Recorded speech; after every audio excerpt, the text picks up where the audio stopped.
Briggette made more money as a print-on-demand seller last year in 2023 than she did as a full-time nurse. Her story is super inspiring, and I think you'll really resonate with it, especially if you're not getting the sales that you want as a new seller. Her first year, 2022, she only made $2,000 or $3,000 for the entire year profit, and then in 2023, again, she made more than she did as a full-time nurse. So let's dive into this interview and learn what she did, what steps she took to make those changes. And there's a lot of really great actionable takeaways for you in this video so that you can find that same success, because this really is possible for anyone who is willing to put in the time, the effort, and the work to really learn it. And Briggette does have her very own YouTube channel, so I'll link that down in the description. And if you love this interview, please go say hello to Briggette on her channel and subscribe. All right, hello, Briggette. Thank you so much for joining me. I'm super excited to have you here on my channel. Thank you so much for having. I'm so happy to be here. Well, I think your story is super, super inspiring. So I'm glad to just dive right in. And I know people are always so curious about the numbers. So let's just cover that first, and then we'll kind of dive deep into maybe how you got started, some hurdles that you had to overcome to get there, and then how other people can do it as well. So why don't you tell us how much you have sold on Etsy and how long you've been selling? So at this point, I'm a little over 360,000, and I opened my Etsy shop like the last week of December in 2021. Yeah, so as we're recording this, now 2022, 2023, it's like 2.5 years, basically. Yeah. It's about all. So yeah, 360K in that time is really, really solid. And I know that's revenue. So that's how much you've actually sold on it. Right. How much of that have you actually been able to keep? What have you made in profits? Obviously, that's the number people really care about. So my profit fluctuates, but it's like I do between like 20 to 30% of that I was able to keep. Sorry, I'm not good with math. That's okay. So maybe like, like 190, yeah. You've made profit. And that's really, really solid from starting a side hustle. And I'm sure a lot of that, into your story, was much more recently, not spread evenly over that 2.5 years. I bet you most of that's probably been made in the last year or so is what it sounds like. Let's dive into your story. I know that you used to be a nurse. So why don't you tell us a little bit about how you actually got started with print on demand? Yeah, so before even print on demand, like I said, I was a nurse. I don't practice anymore. But, COVID happened and we were all stuck at home. I was at home with like 3 kids, and 2020 happened, and I was like, sitting at home bored. But then 2021 kind of came in, and I was like, well, let me just kind of stumble into like doing something for like myself. And I started like a blog for like twins, because I do have twins, but then I quickly realized that I don't like writing. So then, I kind of knew about Etsy already, and I was like, well, this sounds like it could be fun. So then I opened like a printable shop, and I would sell like little printables about like budgeting and getting out of debt. And I was doing like research on YouTube about this, but that's when I kind of came across print on demand. And I just went into like rabbit holes, watched so many videos, but I was still super skeptical. Like I was like, can you really make money doing this? Like you don't even have to like ship the items, like you only design it and somebody else kind of takes care of everything. But like I watched so many videos and I was sold on it that I literally closed like the printable shop, and then I opened the print on demand shop, and that was like the last week of December 2021. Yeah, Merry Christmas to you. I think that all of us entrepreneurs are like that. We're just like compulsive. We like see something and we have to try it. We're like, you know what? Screw it. I'm just going to try it and start it literally today. I feel like every interview I do, there's like some element of that in people's stories. So if you're watching this at home, just get started, because there's nothing to wait. The sooner you just get started, the sooner you can start seeing results, start learning, start growing. Like it's not going to be like an easy, you start tomorrow and you make $1 million. Like no matter when you start, it's going to be hard. So get that in the way. Open your Etsy shop, open your print-on-demand shop, and just get going with it. And so I know you said, when we were talking before this, that it took a couple months to get going. So how long did it take you to really start getting consistent sales, would you say? Ooh, so a journey for this. So I opened the shop like December 2021. Then I started listing in January. And I wasn't really consistent because at that point, my family also moved abroad just for like my husband and my sister-in-law work. But I didn't get my first sale until like April. So like I started posting in January, got my first sale in April. So that took 3 months. And then once I got that first sale, I was like, okay, it's just gonna be easy from here. Sales are just gonna keep on rolling. And then 2 months later, it wasn't until June until I got a second sale. And then I was like, okay, this is enough. Like I can't just, and at that point I wasn't really being consistent. Like I will post like a couple times and then just kind of disappear. And I wasn't really doing research or learning anything. I was just throwing spaghetti at the wall and just hoping that it would just stick. So it wasn't until that summer that I kind of was like, you know what? I really got to take this serious. If I want to do something with this and see some type of consistency, I have to really go all in. So that's kind of where it all started. But I would say like consistency, like consistent sales, it didn't really happen until like that next January 2023. So I would say like what, like 6 months from then. Yeah, so your first 6 months, you kind of just were doing it haphazardly here and Yeah. there. You felt like it.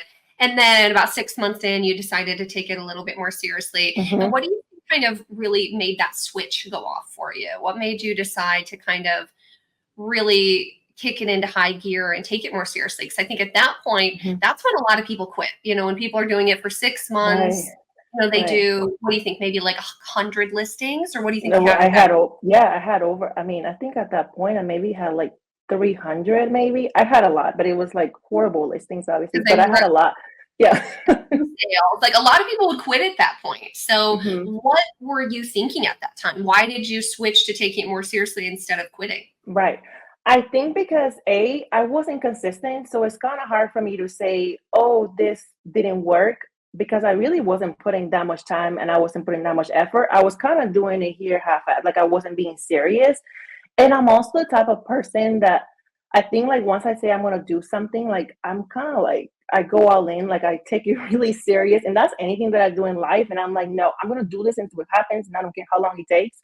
So I think it's really was just like a brain switch where it was like, you know what, I enjoy doing this. So I think if I actually apply myself and and I actually like learn the skill to do it, it could work. And then it was like there's so many people find success like you already, like I was like these people can do it and they're like normal people, like they don't have no background in designing. Like yes, it's gonna take time, it's gonna be a lot of work, but if I'm willing to do it and if they can do it, so can I.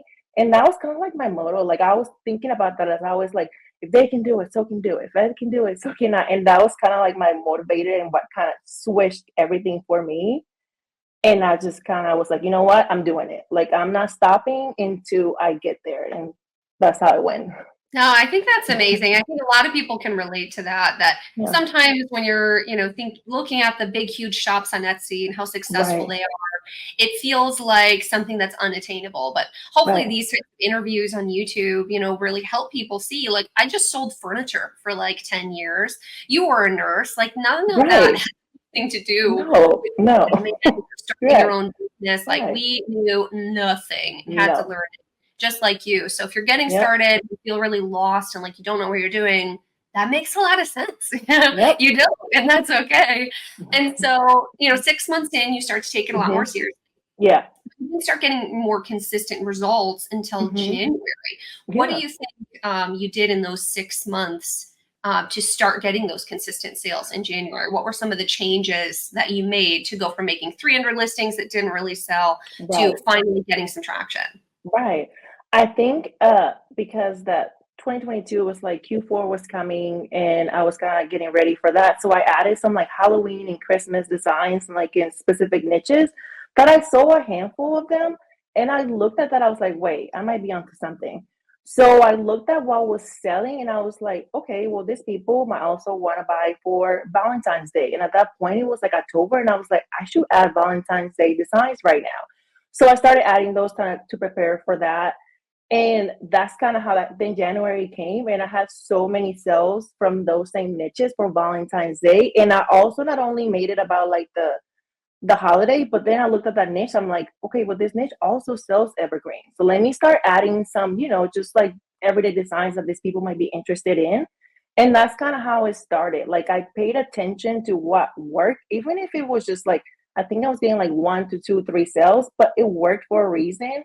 And I started adding more things like if it was on a shirt, add it to a sweatshirt or the design. I took elements and added it to like, another niche. I did so many different variations of the things that was working. And I think that's what really helped me. No, I think that makes a lot of sense. I hear that a lot and obviously experienced that myself. So in the beginning, you kind of start with this like empty library in Mm-hmm. your brain of what is possible and what's Right. out there and what works. And then slowly you file a book away. You're like, oh, these retro wavy fonts seem to be Right. doing well. That's interesting. And then maybe you Mm-hmm. try that. And then you see a color palette that's really cool, or Mm-hmm.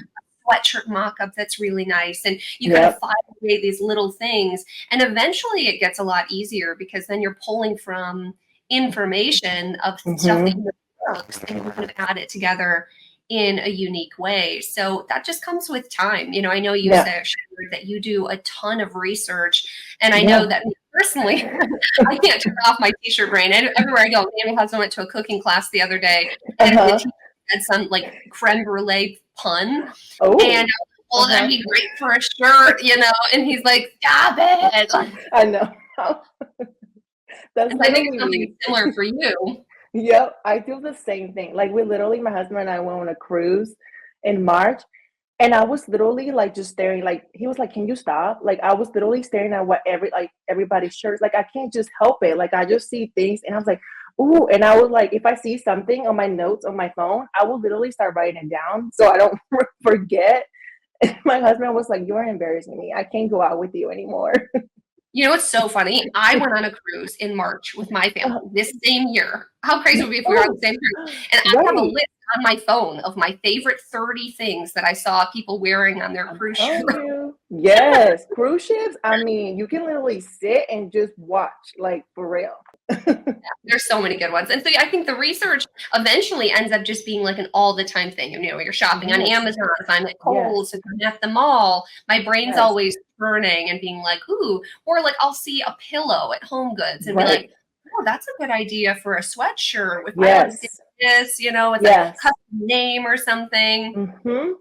That's exactly what I tell. Like I give this example. I was doing research one time at stickers. I mean, I don't even sell stickers, but I find stickers to be so clever. Like people that sell stickers are so funny.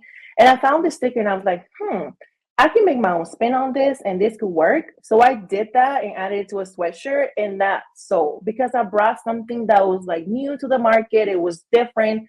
So that's why I'm always like, you gotta like go outside of the box and find inspiration because it's everywhere. Just because you sell apparel, you can look at stickers, you can look at tumblers, like you say, pillows, shower curtains. I mean, you can look everywhere. I mean, I even love to go on Pinterest trends and look at nails because there's so many like patterns and colors that people get in nails that are so trendy that all like when you put all that together, you put all the dots together, it all starts to make sense. Like you see like, oh, there's this floral pattern of nails at Pinterest, and then you went to like let's say Walmart and you saw a floral shirt, and then on Etsy. So it's like you put all these things together and you realize that like there's inspiration is everywhere, inside and outside of Etsy.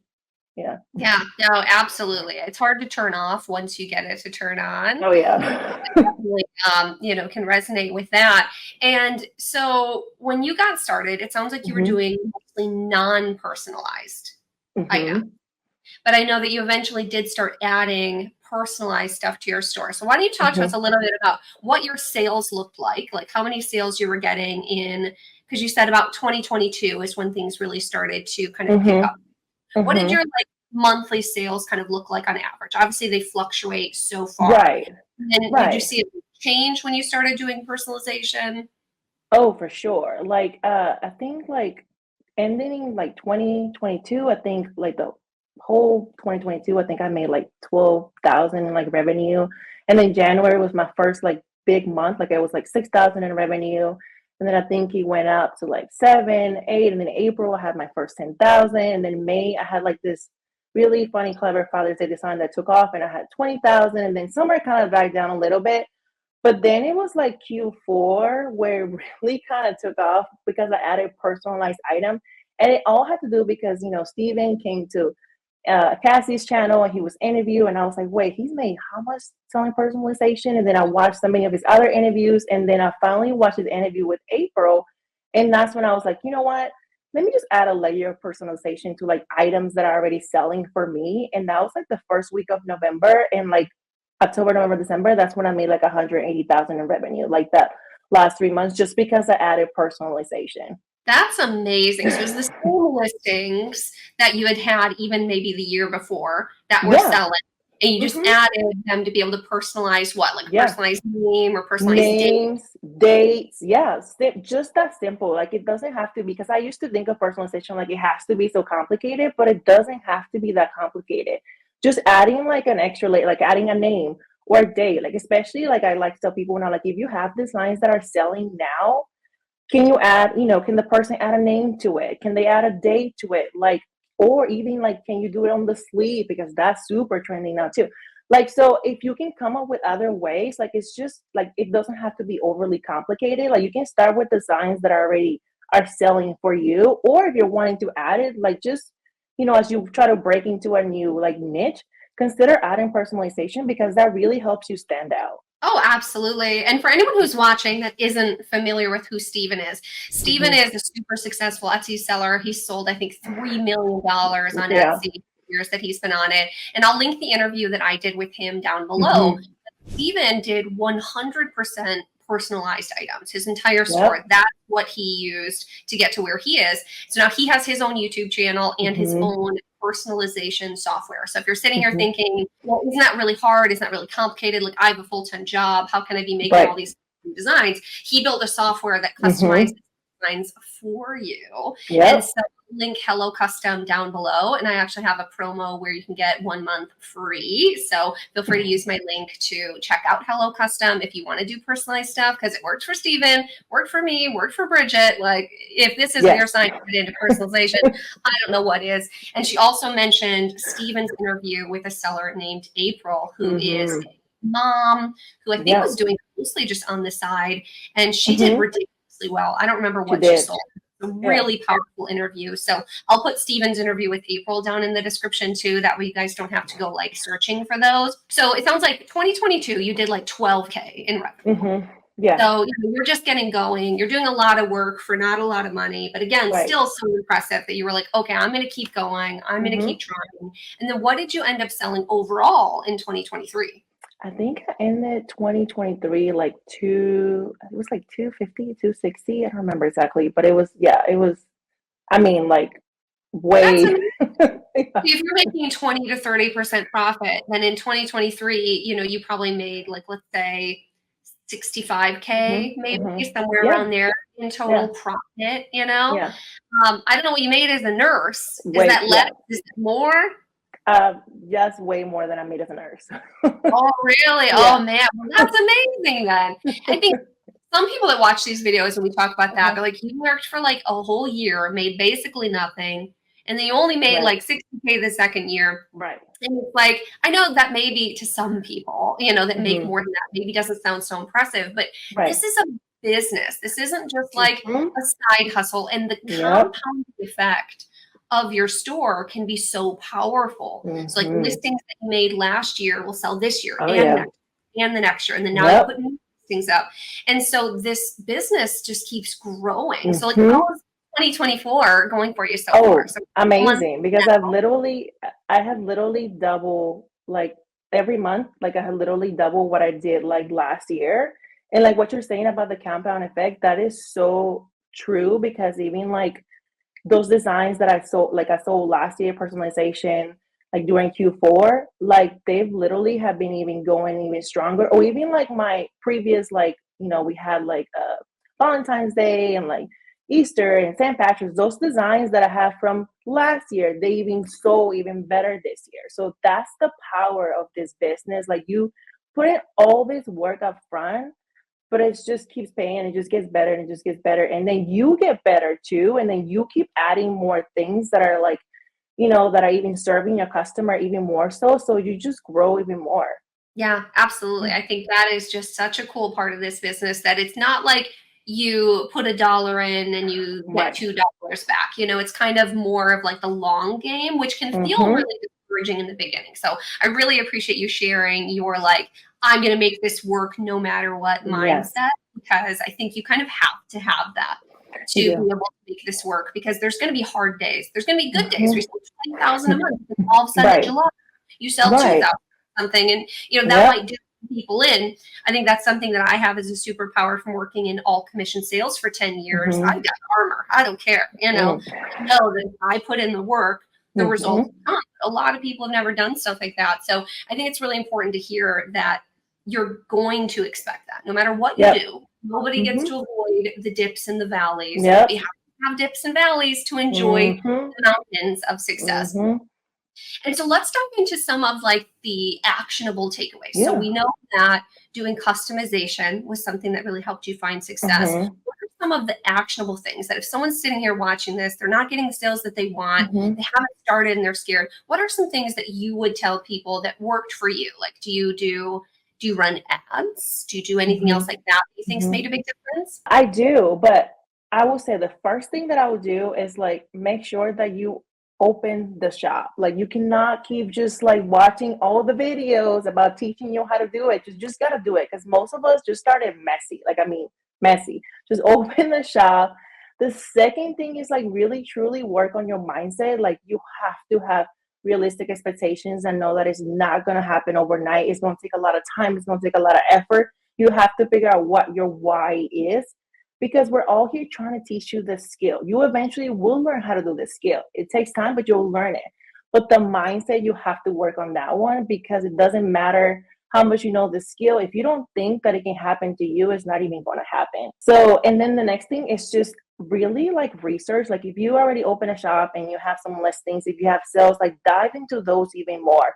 Like the ones that you have favors or even added to cart. If you don't have sales, like go and add more designs similar to those. Go and study those niches even further. Like go and figure out like what those customers like like what type of fonts are doing well, what type of graphics are doing well. Like go and like get submerged into the customer. If customers are messaging you and asking you, "Ooh, do you offer this design also in black?"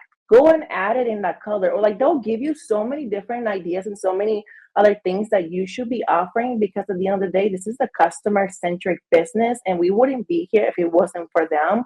So really get focused on them.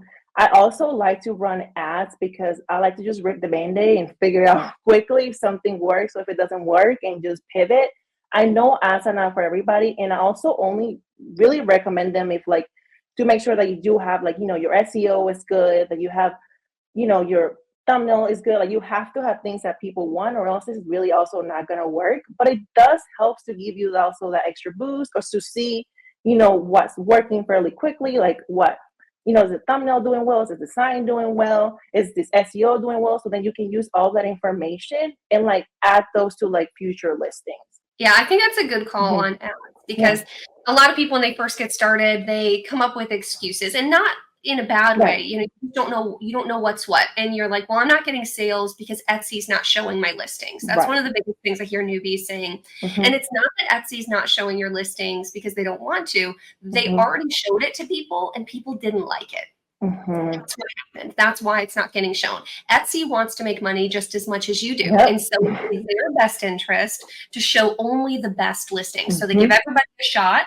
And if people look at your listing and then click it, and favorite it, or buy it, or anything like that, then they start to show it higher. Because, people are interacting with this listing. People like this listing. And so unless you've done all the other things right, running ads on your listings isn't going to help. So my favorite analogy is that ads are like gasoline. If you pour gasoline on a cold, dry fire pit, nothing's going to happen, right? There was no spark there in the first place. But if there's a spark, you have a pretty good listing, you can make that fire start faster. Or if you have a fire going and some listing, some sales coming in, you pour gasoline on it, it's going to go even bigger because it was already a good listing. And so don't use ads as the crutch that some people do, because just waste your money. You got to do the other stuff right. You got to research. You got to add value. You've got to use great mock-ups, right? There's a lot of things that go into it, and then ads will make all the difference. For sure. I totally agree with that. Yeah, ads are not like a Band-Aid. Like you can just be like, okay, here, make me some money, and then be like, why am I not? No, you have to do all that extra work first. Yeah, I know. A lot of people are really worried that print on demand is oversaturated, or Etsy's oversaturated, or you could only make money during the pandemic. But then you have stories like yours. You started 2 years later after the pandemic, and you've still been able to really find success and made more than your full-time salary last year. And Yeah. just imagine Yeah. what you'll make Mhm. this year, just 2 years Mhm. in. Like, sure, maybe it Yeah. took you a year, year and a half to get Right. going, but that's even more proof that you can Mhm. still make it happen today.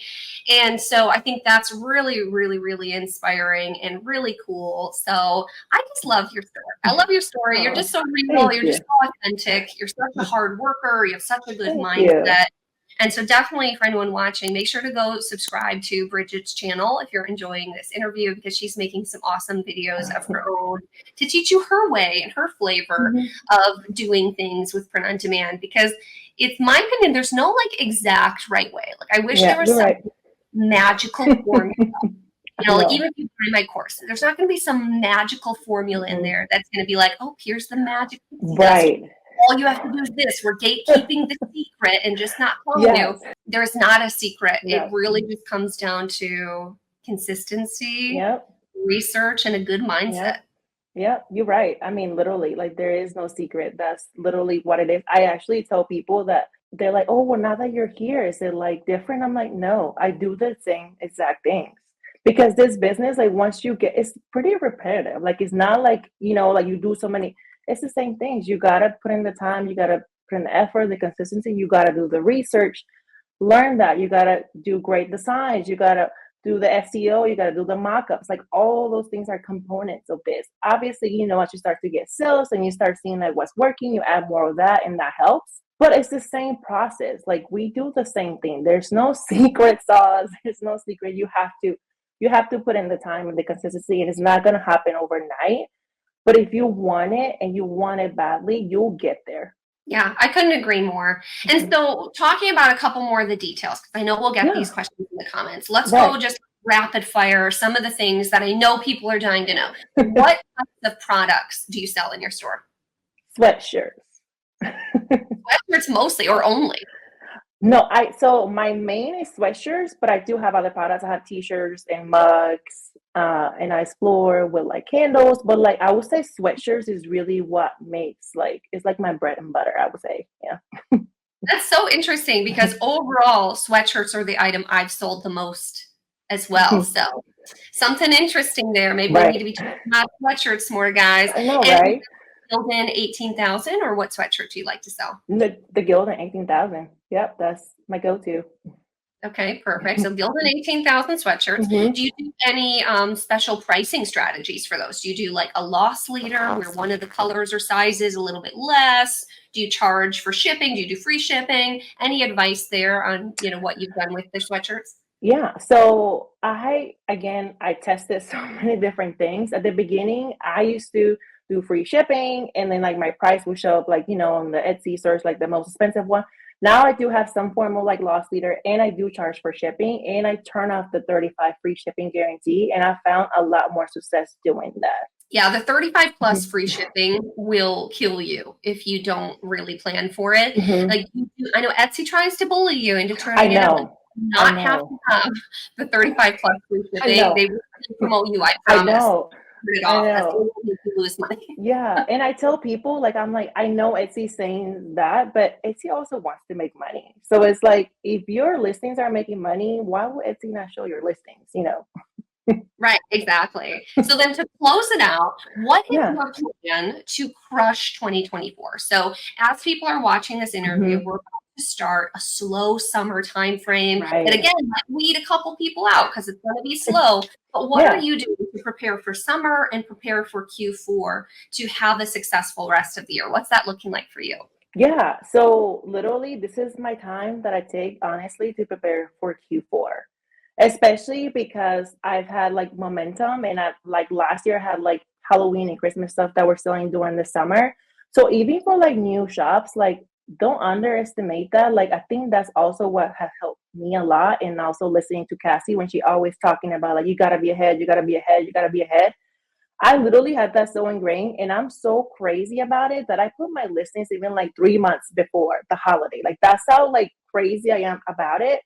But it truly has made a difference because if you're always preparing and thinking ahead, by like you'll get like favorites and like add it to carts, and by the time the masses are shopping, you'll have some traction.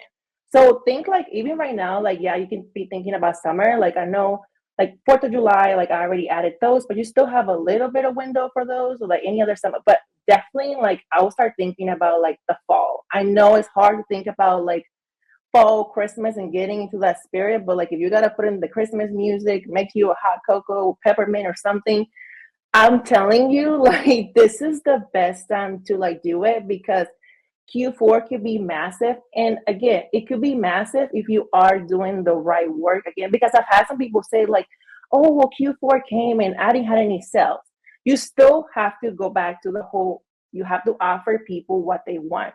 So that's another reason why I feel like if you prepare now, it will help you because you'll start kind of like doing some more research and kind of getting better and better and better. So by the time Q4 comes, you'll have some designs that people are going to want to buy.